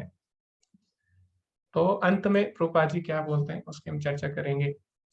तो प्रभुपाद जी बोलते हैं और भी तरीके हैं इंद्रियों को वश में करने के। योगी क्या करते हैं, बल द्वारा इंद्रियों को नियंत्रित करने का प्रयास करते हैं। वो सोचते हैं मैं हिमालय जाऊंगा, मैं और अधिक सुंदर स्त्री नहीं देखूंगा, बहुत हो गया, अब मैं हिमालय जाऊंगा, मैं अपनी आंखें बंद कर लूंगा। इस तरह वो अलग अलग तरीके अपनाते हैं। आपने देखा होगा कई लोग मौनी भी होते हैं ना, मौनी बाबा इतने सालों से बोले नहीं हो।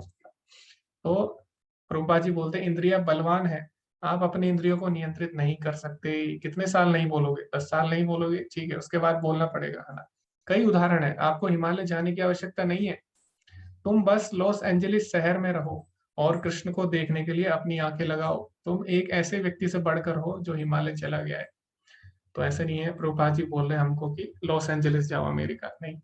यहाँ पे जो उनके शिष्य हैं अमेरिका में उनको बोल रहे हैं कि आपको हिमालय आने की आवश्यकता नहीं है। क्योंकि कई लोगों को लगता है, विदेशी लोगों को, कि जब तक हिमालय नहीं जाएंगे तब तक हम आध्यात्म में आगे नहीं बढ़ सकते, है ना, ऐसा बोला जाता है। लेकिन प्रभुपाद जी बोले ऐसा जरूरी नहीं है, आप अपने घर पे रहकर ही भगवान से जुड़ सकते हो और उससे श्रेष्ठ बन सकते हो जो व्यक्ति हिमालय गया है। कैसे? अपनी सारी इंद्रियों को भगवान की सेवा में लगा के। तुम बाकी सब बातें भूल जाओगे, यहाँ हमारी प्रक्रिया है, आपको अपनी स्थिति बदलने की आवश्यकता नहीं है। आप भगवत गीता जैसा है वैसे सुनने के लिए अपने कानों को लगाओ, आप सारी बकवास भूल जाओगे। आप अपनी आंखों को संलग्न करो कृष्ण की सुंदरता देखने के लिए, आप कृष्ण का प्रसाद चखने के लिए अपनी जीभ संलग्न करो, आप इस मंदिर में आने के लिए अपने पैर लगाओ, और अपने कृष्ण के लिए कर्म करने के लिए अपने हाथ लगाओ। आप कृष्ण को अर्पित किए गए पुष्प को सूंघो और अपनी नाक को उसमें लगाओ। तो हमें क्या करना है? हमें कुछ भी त्यागना नहीं है, योगी की तरह जो हिमालय में जाते हैं ना।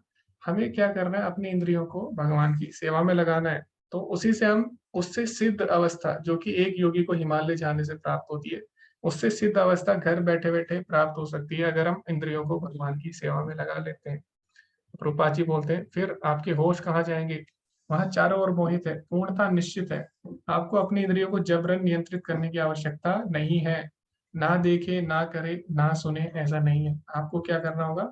उनकी एंगेजमेंट बदलनी होगी, यानी उनको सही जगह लगाना होगा। तो इंद्रियों को हम रोक नहीं सकते, हम क्या कर सकते हैं? उनको सही जगह लगा सकते हैं ना। तो यही कृष्ण भावनामृत की प्रक्रिया है। तो इसी के साथ आज का जो सत्र है वो समाप्त होता है। श्रील प्रभुपाद की जय। तो हम चर्चा कर रहे थे, मैंने आपको बताया था अंत में एक कहानी हम सुनेंगे अम्बरीश महाराज की। तो जल्दी से, क्योंकि समय हो चुका है, तो मैं जल्दी से बताने का प्रयास करूंगा। तो इंद्रियां इतनी बलवान है कि जो श्रेष्ठ योगी हैं, महान महान योगी हैं, महान महान ऋषि हैं, तो वो भी अपनी इंद्रियों को वश में नहीं कर पाते। ठीक है। तो जैसे हमने देखा विश्वामित्र, जो कि ब्रह्म ऋषि है, वो बहुत ही श्रेष्ठ पद है ब्रह्म ऋषि, लेकिन वो भी क्या होते हैं? मोहित हो जाते हैं जब वो तपस्या करते हैं, ध्यान करते हैं। इस प्रकार हम देखते हैं जो दुर्वासा ऋषि है, तो दुर्वासा ऋषि की जब अम्बरीश महाराज से भेंट होती है ना, और किसी कारण वो अम्बरीश महाराज को मारना चाहते हैं और उन पर क्रोधित हो जाते हैं, तो क्या करते हैं? उनको मारने के लिए एक राक्षस को उत्पन्न करते हैं। लेकिन बाद में जैसे ही भगवान देखते हैं, तो भगवान अपना सुदर्शन चक्र दुर्वासा ऋषि पे छोड़ देते हैं और उनकी स्थिति बहुत ही भयानक हो जाती है ना। चक्र उनके पीछे पीछे चलने लगता है। तो दुर्वासा ऋषि अंत में अम्बरीश महाराज से क्षमा मांगते हैं, लेकिन अम्बरीश महाराज का इतना अपमान करने के बाद भी, उनको अपशब्द बोलने के बाद भी, यहाँ तक कि उनको मारने का प्रयास करने के बाद भी अम्बरीश महाराज बिल्कुल शांत रहते हैं और दुर्वासा ऋषि को हृदय से लगा लेते हैं, उनको बिल्कुल क्षमा कर देते हैं। तो ये ऐसे भगवान के भक्त होते हैं। तो हम देखते हैं बड़े बड़े ऋषि भी अपनी इंद्रियों को वश में नहीं कर सकते। वहीं जो भगवान के भक्त हैं, जो पूरी तरह भक्ति में लगे हैं, उनके लिए कार्य बहुत ही सुलभ हो जाता है। क्यों? क्योंकि उनकी इंद्रियां भगवान की सेवा में लगी और वो सभी को अपने मित्र की तरह देखते हैं। वो समझते हैं कि सारे व्यक्ति क्या है? भगवान के अंश है ना। तो इसीलिए वो किसी पे भी क्रोधित नहीं होना चाहते। ठीक है। जैसे अर्जुन का ही हम उदाहरण ले, अर्जुन भी भगवान का भक्त है, तभी तो उसके हृदय में करुणा आई है। तो हम देखते हैं दूसरी तरफ दुर्योधन है, वो इनको मारना चाहता है, लेकिन अर्जुन पे इतना अत्याचार होने के बाद भी वो उनको क्षमा करना चाहता है। तो ये भगवान के भक्त। ठीक है। तो भगवान के भक्त कभी भी अपनी इंद्रियों को अनियंत्रित नहीं होने देते है ना, हमेशा भगवान की सेवा में लगाते हैं। लेकिन अभी कई लोग बोल सकते हैं अर्जुन क्यों मोहित हो गया फिर? तो हमें समझना होगा कि अर्जुन एक निमित्त मात्र है हमको समझाने के लिए। अर्जुन हम सबको संबोधित करता है। भगवान बोलते भी है निमित्त मात्र भव सव्यसाची। ठीक है। तो ये बात हमें समझनी होगी। ओके, तो इसी के साथ आज का सत्र समाप्त होता है। किसी के कोई प्रश्न है आप पूछ सकते हैं, या किसी को कोई बिंदु अगर लगता है कि छूट गया हो तो आप बता सकते हैं, या फिर कुछ साझा करना हो आप कर सकते हैं। हरे कृष्णा। नम्रता माता जी। हरे कृष्णा प्रभु जी, दंडवत प्रणाम। जी दंडवत प्रणाम माता जी। प्रभु जी, आपने 108 श्लोक जो बताए हैं ना कि इम्पोर्टेंट है, याद करना है। जी माता जी। तो उनको क्रमशः याद करना है कि हम बीच से भी कर सकते हैं? आप कहीं से भी कर सकते हैं माता जी उनको याद। बस हमें क्या करना है, अभी लास्ट में एग्जाम होगा आपका, जब उसमें एक श्लोक का भी एग्जाम होता है, उसमें आपको कुछ जो श्लोक है इम्पोर्टेंट, उसमें से कुछ श्लोक आप सुना सकते हैं माता जी। 4 या 5 श्लोक आपको सुनाने होते हैं उसमें। जी प्रभु जी। जी हरे कृष्ण प्रभु जी। तो हर यूनिट में कुछ श्लोक होते हैं, जैसे 1 से 6 तक जो यूनिट, 1 से 6 तक जो अध्याय है उसको 1 यूनिट बोलते हैं ना। 7 से 12 तक 2 यूनिट और 13 से 18 3 यूनिट। तो हर यूनिट के बाद एक एग्जाम होगा। तो आपको क्या करना पड़ेगा, उसमें ये जो श्लोक भेजे हैं वो सुनाने पड़ेंगे हर यूनिट से। ठीक है। और उसमें से ऐसा नहीं है सारे श्लोक आपको सुनाने हैं, मुख्य मुख्य जो श्लोक है उसमें से भी, मुख्य में से भी जो मुख्य श्लोक है जो आपको याद हो जाते हैं वो आप सुना सकते हैं। जी हरे कृष्णा। नम्रता माता जी।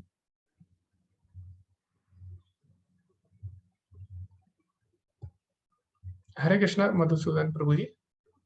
हरे कृष्ण प्रभु जी, दंडवत प्रणाम। जी तो ये माता जी। श्लोक हमको जो याद है वो सुनाने हैं या तो आप बोले वो हमें बताने? नहीं नहीं, जो आपको याद है, इन श्लोकों में से जो श्लोक आपको याद है वो आप सुना सकते हैं माता जी। तो हर एक यूनिट में से कितने श्लोक बताने हैं हमें? हाँ, हर यूनिट में माता जी कम से कम 15 से 20 श्लोक है, उसमें से आप 4 या 5 श्लोक याद कर सकते हैं माता जी, कम से कम। हरे कृष्ण प्रभु जी, धन्यवाद। जी माता जी, हरे कृष्ण। हरे कृष्ण अनुराधा माता जी। हरे कृष्णा, दंडवत प्रणाम प्रभु जी। प्रभु जी, अभी ये जो 108 श्लोक है गीता के, लेकिन जो हमारा बाकी भी सिलेबस है, जैसे भक्ति रसामृत सिंधु है, उपदेशामृत और ये जी माता जी, उसमें भी माता जी श्लोक भेज दिए जाएंगे, अभी उसके भी श्लोक भेज देंगे माता। अच्छा, तो वो जो हैंडबुक है उसमें जो दिया है लिस्ट, तो मतलब हमारा एक ग्रुप है प्रभु जी जिसमें हम रिसाइट ये करते हैं, जी जी कंठस्थ करते हैं, हफ्ते में एक श्लोक देते हैं और एक श्लोक कंठस्थ करते हैं सभी मेंबर। तो हम दूसरा कुछ करने से अच्छा है कि हम सिलेबस में जो दिया है वही करेंगे, तो फिर हमारे लिए अच्छा हो जाएगा। जी माता जी, तो जो उपदेशामृत है उसमें उसमें शायद उसमें 11 श्लोक है माता जी, या 11 श्लोक है उसमें शायद, है ना? 11 है। तो हाँ, तो उनको आप कर सकते हैं माता जी। उसमें शुरू के जो श्लोक है वो हमारे लिए इम्पोर्टेंट है, जो 8 श्लोक हैं। उसके बाद तो वृंदावन की जो महिमा है उसके बारे में पढ़ लेंगे, लेकिन शुरू के 8 श्लोक आप कर सकते हैं उसमें से याद। और जो भक्ति रसामृत सिंधु है माता जी, उसमें बहुत सारे श्लोक हैं, तो उसमें जो इम्पोर्टेंट श्लोक है वो मैं बता दूंगा माता जी, और ये भी क्या रहा अभी? जी। ईशोपनिषद में 18 श्लोक है माता जी, वो भी आप कर सकते हैं, उसमें से जो मेन है वो भी भेज दूंगा माता जी, तो इम्पोर्टेंट अगर आप भेज देंगे तो हमारा शुरू हो जाएगा फिर उससे। जी। जी जी जी माता जी। थैंक यू प्रभु। ओके जी, हरे कृष्णा, प्रभात प्रभु जी। हरे कृष्णा प्रभु जी। प्रभु जी, अटेंडेंस तो अभी इस पे आया, मैंने बनाया। एक और आया था, एक्सेल शीट आया था, उसमें बहुत कुछ भरना था कि मंगला आरती आप अटेंड कर रहे हैं कि नहीं कर रहे हैं, माला कितने देर में हो रहा है, तो वो भी भरना है क्या प्रभु जी? जी प्रभु जी, वो आपका साधना चार्ट है और वो आपको भरना होगा, उसमें आपको लिखना होगा क्या क्या आप साधना कर रहे हैं। तो जी प्रभु जी। वो अलग है, ये अलग, अटेंडेंस डेली जी का अलग जी, अटेंडेंस अलग है। ये तो अटेंडेंस आपकी सप्ताह में एक बार होती है, लेकिन साधना चार्ट आपका पूरा रिकॉर्ड रहता है उसमें। जी जी, ये प्रभु जी, हरे कृष्ण। हरे कृष्ण नम्रता माता जी, आपने अपना बिंदु रख दिया। हरे कृष्ण। हरे कृष्णा प्रभु जी, मुझे वही क्वेश्चन पूछना था, जी मैंने जी पूछ लिया जी। जी। हरे कृष्ण। ओके, किसी का कोई प्रश्न नहीं है तो आज का सत्र हम समाप्त कर सकते हैं। ओके, धन्यवाद सभी का अंत तक बने रहने के लिए, धन्यवाद। हरे कृष्णा। वांछा कल्पतरुभ्यश्च कृपा सिंधुभ्येव च पतितानां पावनेभ्यो वैष्णवेभ्यो नमो नमः। अनंत कोटि वैष्णव वृंद की जय, श्रील प्रभुपाद की जय। हरे कृष्णा। धन्यवाद सभी का। हरे कृष्ण।